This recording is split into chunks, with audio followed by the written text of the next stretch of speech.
मेरी पहली मोहब्बत पार्ट 2। उस रात जब बारिश की बूंदें बालकनी के लोहे की रेलिंग पर गिर रही थीं, मैं बहुत देर तक खड़ी रही।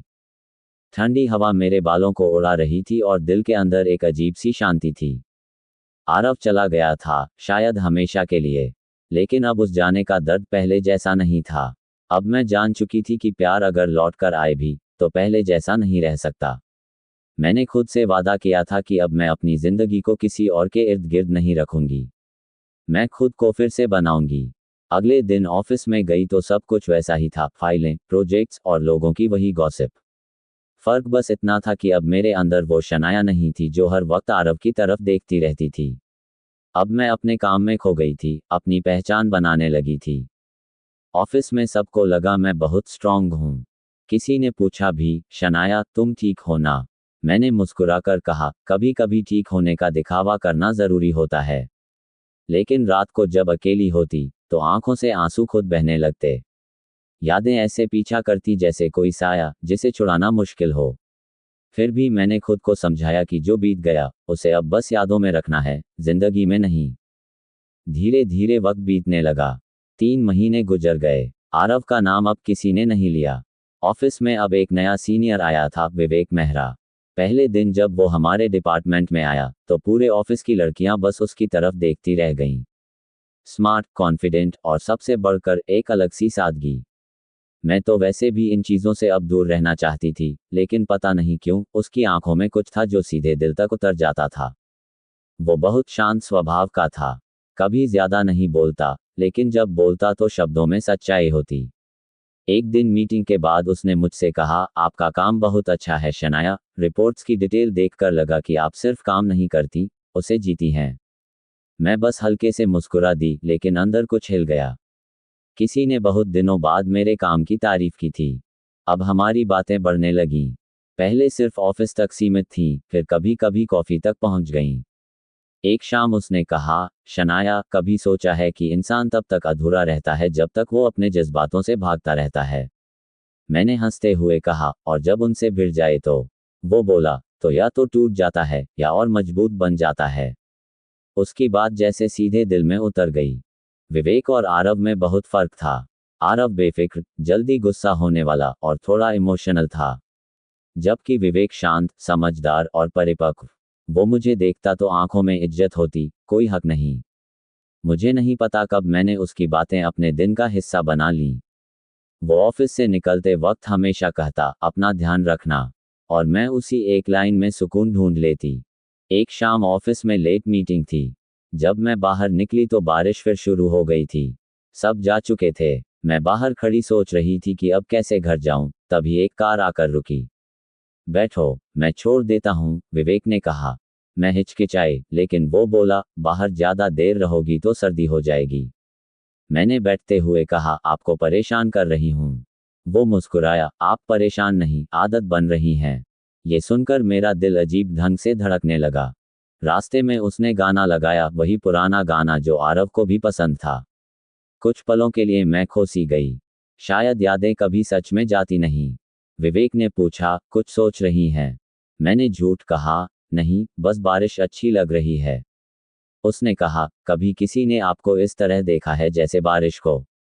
मैं उसकी तरफ देख नहीं पाई, बस खिड़की के बाहर देखने लगी।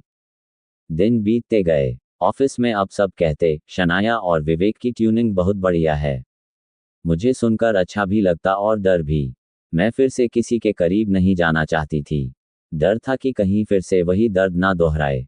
एक दिन विवेक ने कहा, शनाया अगर मैं कहूं कि मुझे तुमसे कुछ कहना है तो सुनोगी? मैंने कहा, कहिए। वो बोला, अभी नहीं, सही वक्त पर। और फिर मुस्कुरा दिया। उस मुस्कान में कुछ ऐसा था जो कई दिनों तक दिल में रह गया। कुछ दिन बाद हमारे ऑफिस में एक इवेंट था। विवेक ने मुझे तैयारियां संभालने को कहा। उस दिन मैंने पहली बार खुद को दर्पण में देखा, हल्की पिंक साड़ी, खुले बाल और आंखों में हल्की सी चमक। बहुत दिनों बाद लगा कि मैं फिर से जिंदा हूं। इवेंट में जब मैंने स्टेज पर प्रेजेंटेशन दी तो सब तालियां बजा रहे थे। नीचे विवेक खड़ा था, आंखों में गर्व था। शाम को जब सब जा चुके थे, उसने कहा, आप बहुत खूबसूरत लग रही थीं। मैं बस मुस्कुरा दी। उसने आगे कहा, कभी सोचा नहीं था कि किसी की हंसी मेरे दिन की वजह बन जाएगी। मैं चुप रही। उसने धीरे से कहा, मुझे नहीं पता आपके अतीत में क्या हुआ, लेकिन मैं वादा करता हूं कि अगर आप चाहें तो मैं आपका आने वाला हर कल मुस्कुराहट से भर दूं। मेरे अंदर तूफान था, एक तरफ आरव की यादें, दूसरी तरफ विवेक की सच्चाई। मैंने कहा, विवेक, मैं किसी को खोकर आई हूं, अब किसी को पाने की हिम्मत नहीं। उसने कहा, प्यार को हिम्मत नहीं, भरोसे की जरूरत होती है, और मैं इंतजार कर सकता हूं। उस दिन के बाद वो कभी जल्दीबाजी नहीं करता, बस रोज मेरी खैरियत पूछता, मदद करता, और धीरे धीरे मेरे डर को तोड़ता गया। मुझे एहसास हुआ कि सच्चा प्यार वो नहीं जो हर पल इकरार मांगे, बल्कि वो है जो तुम्हारी चुप्पी को समझे। विवेक वही था। एक शाम मैंने तय किया कि अब वक्त है अतीत को अलविदा कहने का। मैं अपने सारे पुराने मैसेज, तस्वीरें डिलीट करने लगी। लेकिन जब आरव की आखिरी फोटो आई तो उंगलियां रुक गईं।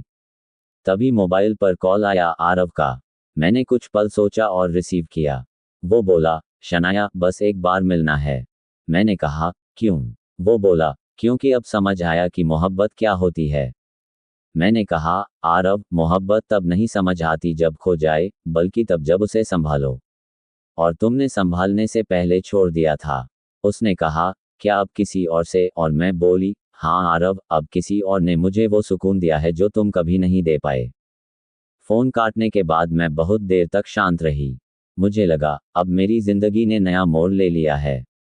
अगले दिन जब विवेक मिला, मैंने उससे कहा, तुम्हें इंतजार नहीं करना पड़ेगा। वो मुस्कुराया, मतलब? मैंने कहा, मतलब अब मैं अपने डर से निकल आई हूं। उसने कुछ नहीं कहा, बस मेरा हाथ थाम लिया। हमारी कहानी वहीं से शुरू हुई जहां मेरी पहली मोहब्बत खत्म हुई थी। फर्क बस इतना था कि अब मैं समझ चुकी थी कि मोहब्बत सिर्फ पाने का नाम नहीं, बल्कि खुद को समझने का भी नाम है। कुछ महीनों बाद ऑफिस की कैंटीन में जब हम साथ बैठे थे, विवेक बोला, जानती हो शनाया, मुझे तुमसे पहली बार कब प्यार हुआ?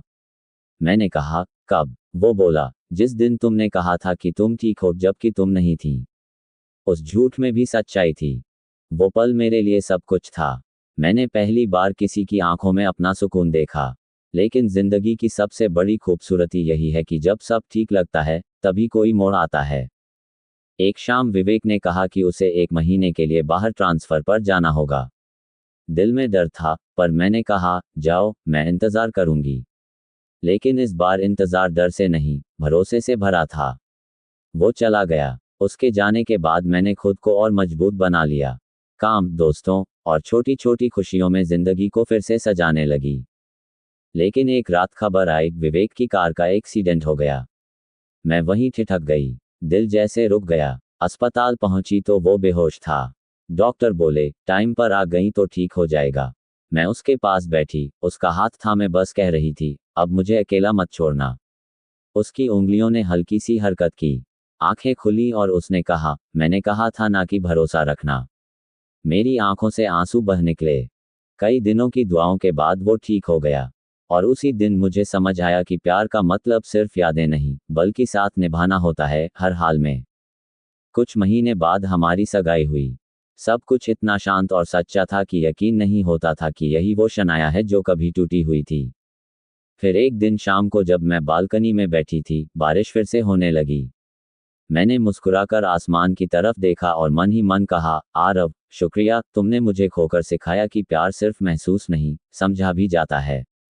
और दिल में एक आवाज़ आई, मेरी पहली मोहब्बत अधूरी थी, लेकिन उसी ने मुझे सच्ची मोहब्बत तक पहुंचाया। उस रात मैंने डायरी में लिखा, पहली मोहब्बत वो दरवाज़ा है जिससे निकलकर हम खुद को समझते हैं। और जब फिर से प्यार होता है तो उसमें डर नहीं, यकीन होता है।